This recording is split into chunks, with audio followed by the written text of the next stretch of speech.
किसी की विपत्ति की ताकत नहीं कि हमारी संपत्ति और सुख पर आंच पहुंचा सके, पर यह तभी जब आपका अखंड स्मरण चल रहा है।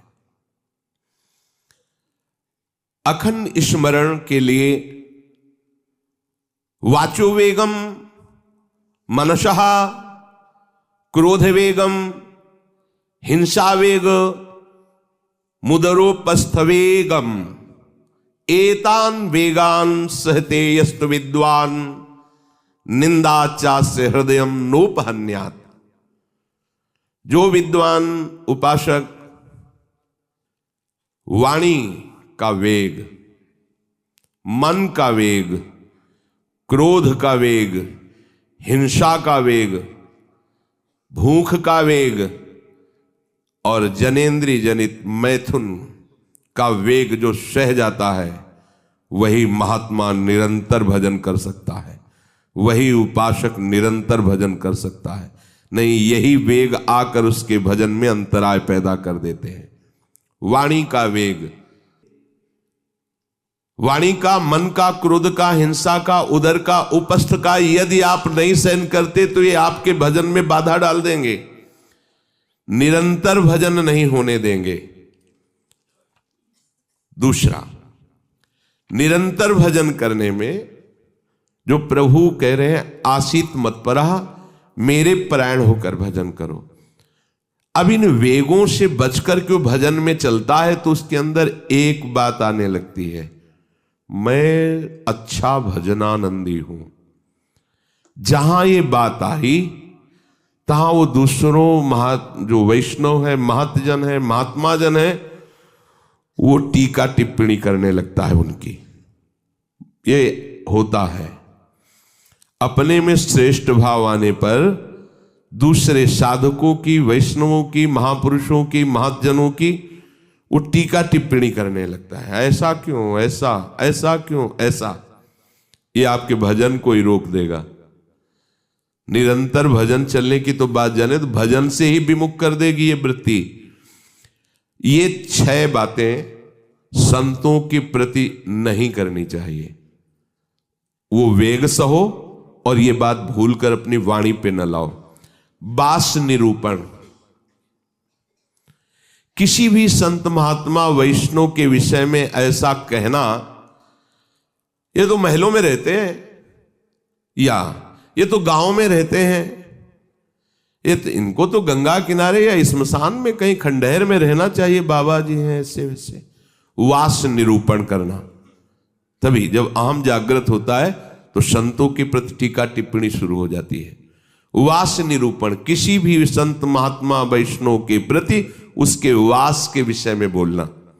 दूसरा, ज्ञान निरूपण, किसी संत वैष्णव के प्रति ऐसा, ये पढ़े लिखे तो है नहीं, शास्त्रों का इनको ज्ञान तो है नहीं, वेश बना लिया, बस पेट भरण पोषण के लिए घूम रहे, कोई इनको ज्ञान तो है नहीं। क्या भजन करेंगे, क्या विचार करेंगे जब इनको पढ़े ही नहीं है, शास्त्रों का ज्ञान नहीं है, तो क्या ये भजन करेंगे।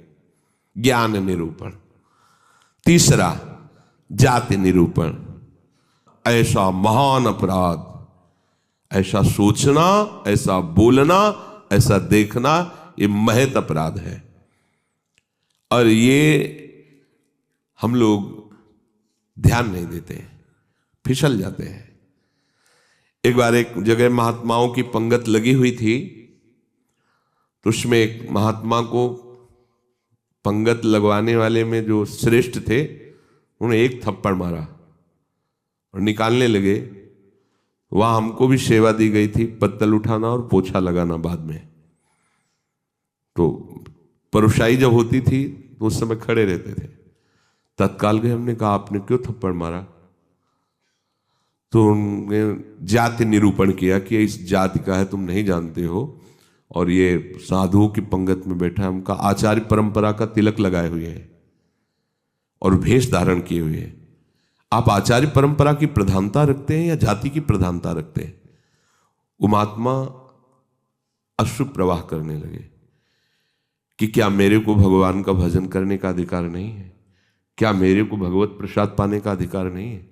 जब हमें गुरु ने वस्त्र दिया है, भेष दिया है, तो हम संतों की सभा में उन्हीं की आज्ञा से बैठे हैं। वैसे हम इस योग्य नहीं हैं, पर बैठे हैं। उनकी दैन्यता देखकर तत्काल उनको हृदय से लगाया और उनसे कहा कि दोबारा ऐसी गलती ना हो। ये क्या मर्यादा है वेश के ऊपर। और उनके चरण पकड़े, एक बार इनको क्षमा करके आप बैठ जाइए, आप प्रसाद पा लीजिए। उस समय भागवती का आवेश में बोले, उनकी सामर्थ्य नहीं हुई दोबारा उनको वो प्रसाद पा के निकले। मन में ठान लिया कि झोला उठाओ और भागो यहां से। नहीं, जहां संत का अपमान हो वहां नहीं टिकना चाहिए। तो भूल हो जाती है। राजसूय यज्ञ में भगवान ब्रह्मा से लेकर के सब ईश्वर कोटि के महापुरुष पधारे थे, जिसमें स्वयं सर्वेश्वर भगवान श्री कृष्ण विराजमान थे। और उस पवित्रता का क्या वर्णन करना, जहां साक्षात धर्मराज विराजमान है वहां अपवित्रता का प्रवेश नहीं हो सकता। लेकिन यज्ञ की पूर्णता नहीं हुई थी। यज्ञ की पूर्णता सुपच वाल्मीकि के चरण धोकर रसोई में पवाने से हुई थी।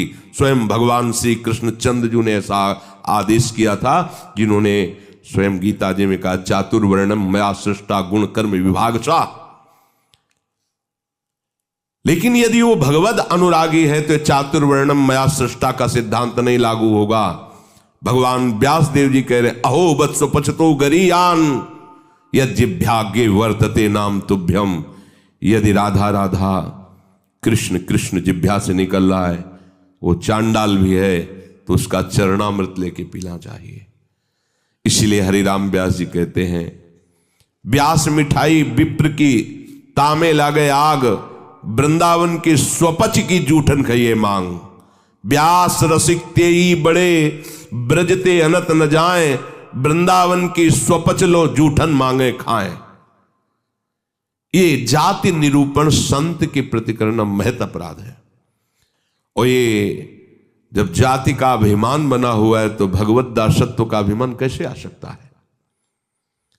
किसी भी मार्ग में हो, आगे चल करके सब लय हो जाता है। ये देहाभिमान के अंतर्गत आता है। देह ही तो जन्मी है जाति में, ये स्वरूपाभिमान थोड़ी है, ये देहाभिमान ही है। इसलिए वैष्णव के सबके एक ही गोत्र हैं, अच्युत गोत्र। अपने सब रसिकों के एक ही गोत्र है, हरिवंश गोत्र। अगर हम जाति पक्ष में चले जाएंगे तो भगवत पक्ष से हट जाएंगे। तहां जाति कुल नहीं विचार, कौन सुत्तम कौन गंवार, सार भजन हरिवंश को। और यारस मगन मिटे भवत्रास, सुनहु रसिक हरिवंश विलास, श्री हरिवंश गाय।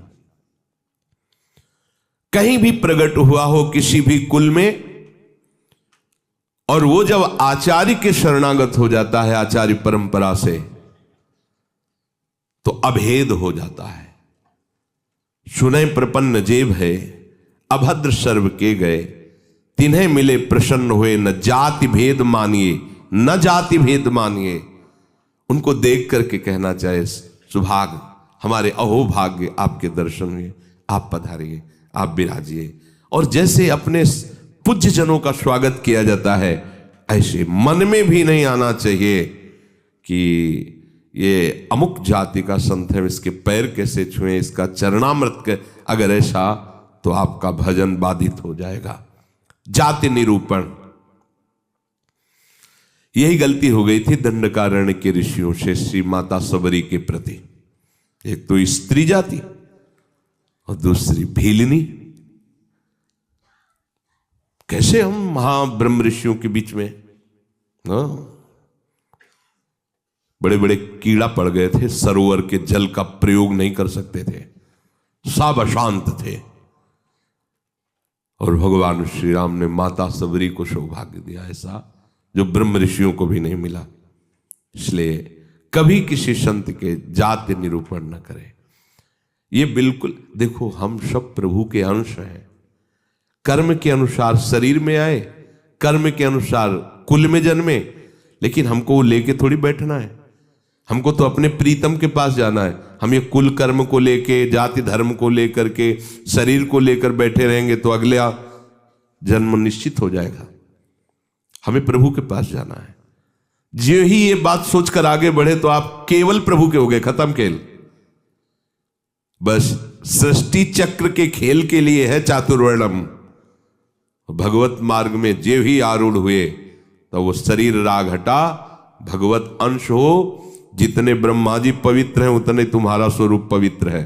जो भगवान शंकर का स्वरूप है वही तुम्हारा स्वरूप है। स्वरूप में अंतर नहीं है, अंतर है देह में। स्वरूप तो सबका एक ही है, भगवत स्वरूप है, सब आत्मस्वरूप है। चौथा, वृत्ति निरूपण। किसी महात्मा को देख के कहना है ना हाथ में माला है, हमें खास तो भजनानंदी तो लगते नहीं, पड़े रहते हैं, इधर खाते उधर खाते, भंडारा खाते, डोलते हैं। बिल्कुल नहीं। तुम क्या जानो, क्या जानो कौन सी क्या वृत्ति है। एक भजन की ऐसी भी वृत्ति होती है जिसमें माला विक्षेप होता है।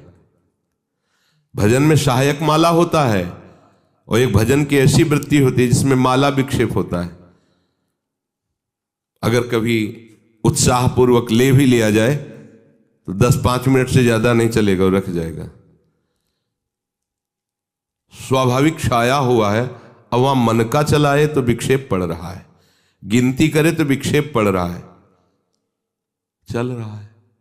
अब आप क्या जाने, आप माला देख के तो जान जाते हैं कि जप हो रहा है, लेकिन बैठे हैं, टहल रहे हैं, तो आपको लगा खाली टहल रहे हैं।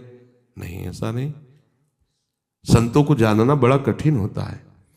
एक बार गुरु जी की सेवा में सुकुमारी शरण थे, जे ही लाडली कुंज में प्रवेश हुए तो महाराज जी का दुर्गंध आ रही। ऐसे देखा और कहा, वैष्णव अपराध करके आ रहे हो क्या? तो महाराज जी हम साबुन लगा के नहीं नहाते तो शायद शरीर से दुर्गंध। बोले वो दुर्गंध नहीं, ये वैष्णव अपराध की दुर्गंध है। गुरुदेव ने कहा, महाराज जी सावधान रहते हैं, कोई वैष्णव अपराध तो नहीं, हमें महसूस हो रही है। आप पहले वहीं खड़े रहिए, बताइए क्या वैष्णव अपराध किया है। भजन का क्या प्रभाव होता है, बहुत सूक्ष्म है, बहुत सूक्ष्म। महापुरुषों के हृदय से ही पता चलता है ना। प्रारंभ में था तो पंडित बाबा की वाणी पढ़ी तो तन्मयता एकदम पंडित बाबा में हुई। तो दूसरे दिन सेवा में गए तो उन्होंने कहा कि हमारे चिंतन में कृष्ण बलराम आए, तुम्हारे सिवा और किसी का यहाँ आना नहीं है। तो हम कहा महाराज जी पंडित बाबा का चरित्र पढ़ रहे तो एकदम उसमें तन्मयता एकदम। बोले हाँ तभी आया चिंतन में। अब कितना सूक्ष्म, मतलब ये सबके समझ में की बात। परिक्रमा दे रहे थे जगन्नाथ बाबा की कुटिया, दोपहर में देखा महाराज जी गायब। देखा तो अप्सरा कुंड में ध्यानस्थ एक वृक्ष के नीचे बैठे। महाराज जी वहां से क्यों चले आए?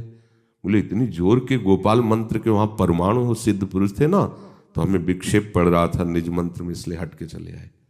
वहीं हम पढ़े, हमें कुछ पता नहीं चल रहा। आपका कितना सूक्ष्म, प्रवेश करते ही कह दिया आप वैष्णव अपराध करके आ रहे हैं, दुर्गंध आ रही।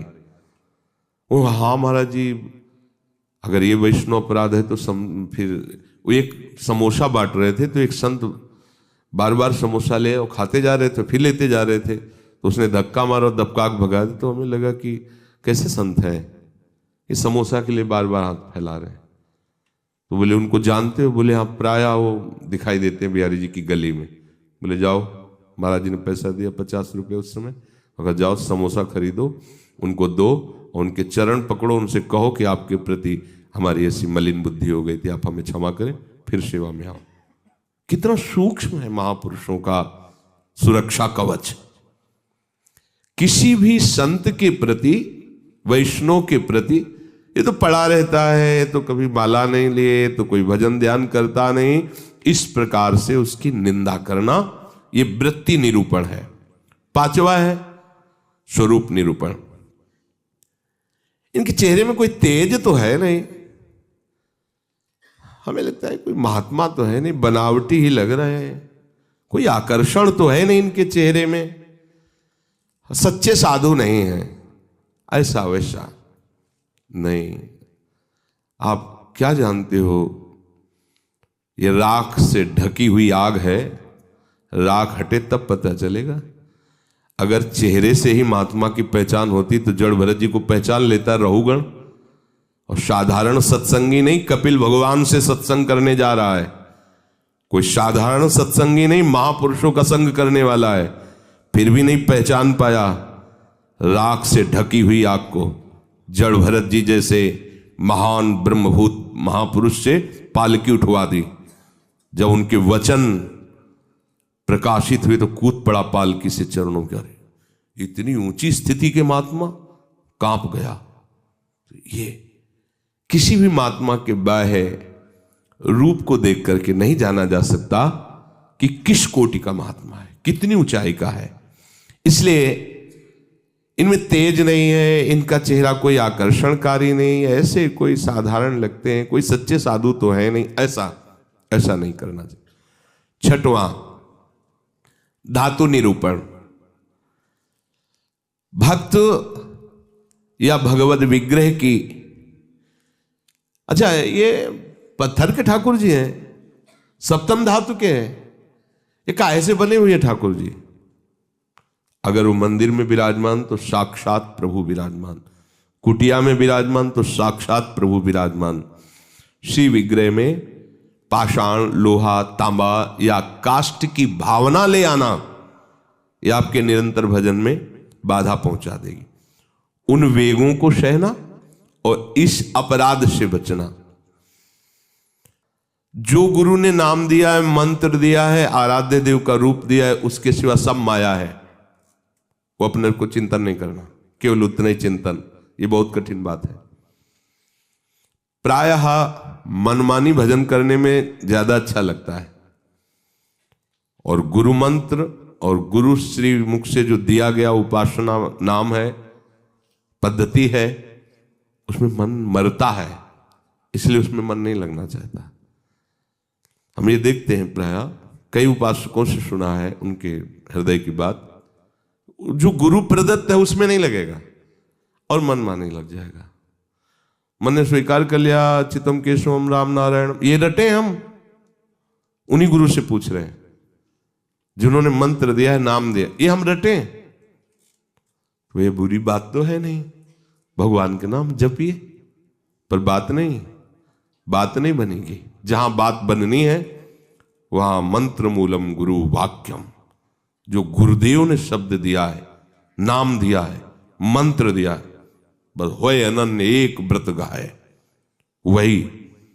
चाहे जितना मन चंचल हो, जो ऐसी निष्ठा वाला होता है, देर नहीं लगता शांत होने में। पर जिनका है कि छलांग लगाना अच्छा लगता है, थोड़ी देर ये जपा, थोड़ी देर वो जपा, थोड़ी देर वो जपा। अरे भगवान का तो भजन करना है, अभी वो पद्धति को नहीं समझे, अभी रस मार्ग में बहुत दूरी है, अंतराय है। सभी कार्य करते हुए अपने स्वरूप में स्थित रहना। जैसे अपने लोगों का स्वरूप है सहचरी, तो जगने से लेकर शयन तक आपकी स्मृति में रहना चाहिए, मैं श्री जी की सहचरी हूं। भले अनुभव में नहीं आ रहा,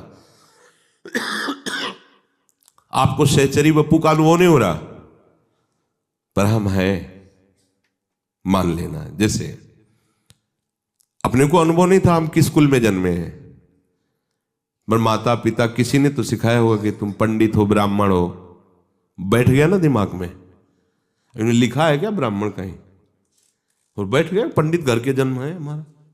ऐसे ही गुरु ने तुम्हें नया जन्म दिया है। न स्त्री हो, न पुरुष हो, न ब्राह्मण हो, न क्षत्रिय हो, न वैश्य हो, न शूद्र हो, न गृहस्थ हो, न विरक्त हो, क्या हो? श्री जी की प्रिय सखी हो तुम। स्वीकार करो। जैसे माँ ने सिखाया था कि ये तुम्हारे पिता हैं और पिता ब्राह्मण कुल के, तो तुम भी ब्राह्मण कुल के हुए, समझ गए? तुम पंडित की संतान हो तो पंडित ही हुए। ऐसे ही तुम हमारे प्रिया प्रीतम के अंश हो। गुरुदेव ने समझाया तुम प्रिया प्रीतम की प्रिय सखी हो। बस ये दिमाग में तुम लाओ पहले, इसी से स्वरूप जागृत होगा। जो उपासना पद्धति मिली पहले दिमाग में ले आओ। न स्त्री हो, न पुरुष हो, न गृहस्थ हो, न विरक्त हो, न ब्राह्मण हो, न क्षत्रिय हो, न वैश्य हो, न शूद्र हो। तुम क्या हो?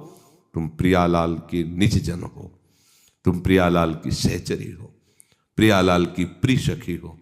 ये सुबह से शयन तक आपके दिमाग में आ जाए।